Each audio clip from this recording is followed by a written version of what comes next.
asalaamaaleykum mbokk internet yi Senfootball TV nuyu naa leen bu baax yaax leen di am mbégte saa su ne def leen vidéo di leen wax ne yéen ñiy bëgg maa yu bees yu club yi moo xam Arsenal nga faral City Paris Saint-Germain Olympique de Marseille ce club de rêve Real Barcelone Chelsea mën ngeen ñu contacter au 77 352 31 01 77 352 31 01 nga nekk fii ci réew wala bitim réew di nga mën a jot sa maillot donc accompagner leen ngeen supporter seen club bu baax gars yi tey dama ñëw sur le cas Andy Diouf démb dafa dugal ñaari but amical mu def ko nag vidéo wax leen na pour man dañ ko war a convoquer à tout prix ma gis ci commentaire gars yi na ma ñeen nañ ne ma non li ma sa amical rek la ñu bëri nag boo xoolee commentaires yi 95% des Sénégalais samay commentaires en tout cas que ça soit tous mes réseaux ñoom ñëpp dañoo favorable à que dañu war a convoquer kii di Andy Diouf gis nga gars yi lii la ñuy négliger ba ñàkk sa booy la man franchement il faut que ngeen comprendre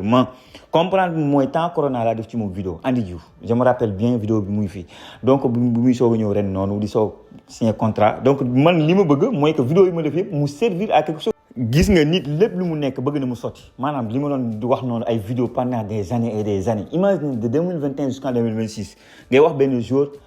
au finish il ñëwul Sénégal mais loolu da nga doon yàq sali même si voilà man dama bëgg mu aboutir à quelque chose faut ma comprendre aussi man pour man nii la ñuy xullee il y a un nouveau sélectionneur en France qui s'appelle Zinedine Zidane avec des idées différentes de Didier Deschamps man ko ne Roma la nekk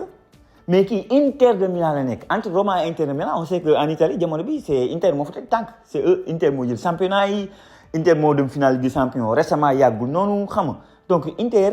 voilà donc kii nekk Roma bi ñu ko mënee convoqué en coupe du monde mu def ay match yu mucc ay ba ñu bëri dañoo reproché sax Deschamps la moo tax tegu ko le match contre Espagne mu teg Tchouaméni donc c'était dit bu ñu woowee benn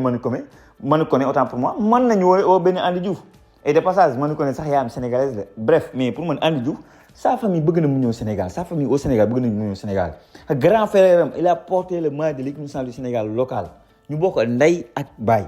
donc y a la possibilité que mu ñëw Sénégal dem ñu bëri dañ ko mën a woon ne non day yomb trop day nekk opportuniste bu ñu ko yóbbee coupe du monde xam nga ñeneen ñi ñoo liggéey yëpp ñii ñoo demoon Afrique di éliminatoire coupe d'Afrique ñoom la ñu war a convoquer ñoo gën a mérité convoqué nañ leen coupe du monde dem nañu toog nañu un nouveau coach dafa war a nekk on parle jamono bi de Vieira mais pour man Vieira la meilleure décision bu mu mën a jël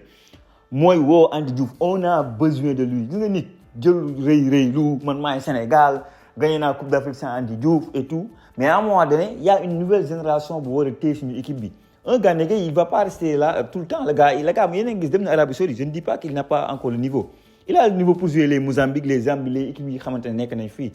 mais le très haut niveau maanaam fi ñu bëgg a yegg d'ici 2030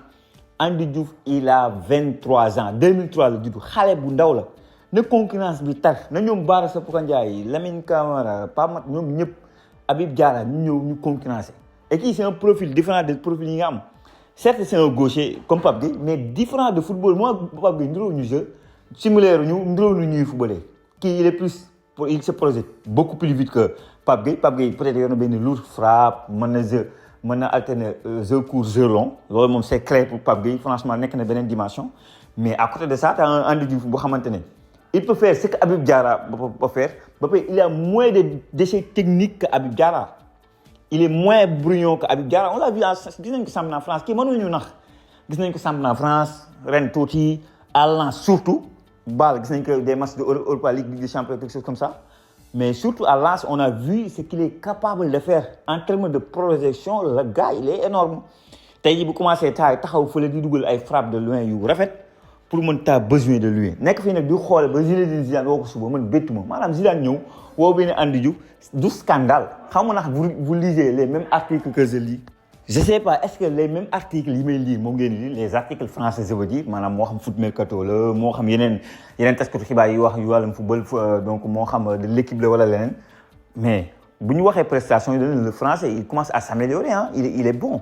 il peut espérer l'équipe nationale loolu la ñuy wax il parle le français il ne faut pas dire le français sénégalais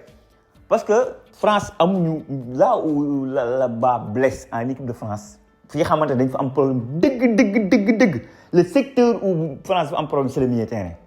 bëriwuñu ay milieu terrain bëriwuñu ko noonu bu ñu demee ba woo benn Kanté le gars il a 36 ans ñëw pour coupe du monde c'est ça xam nga Manu Koné Roma la nekk alors que au niveau de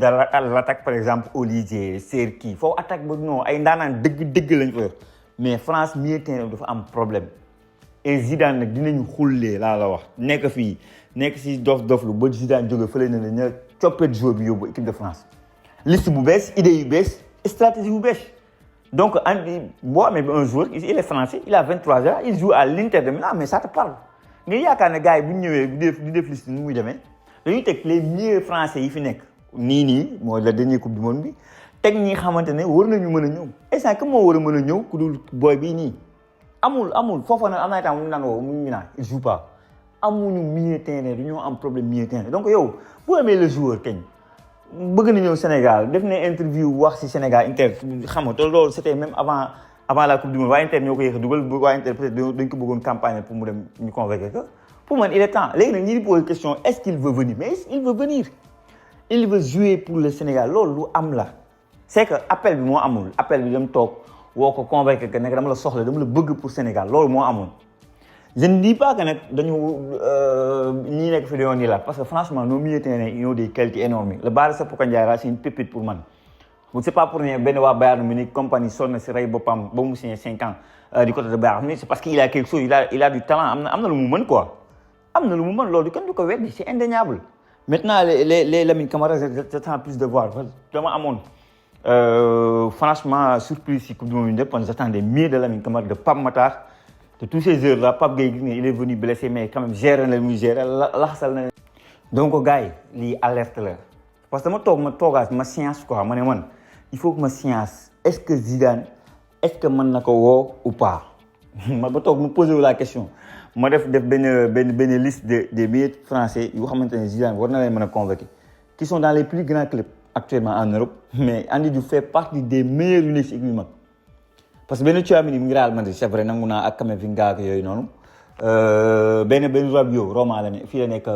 fële Milan AC Milan Inter gis ngeen li mu wane propre ak Milan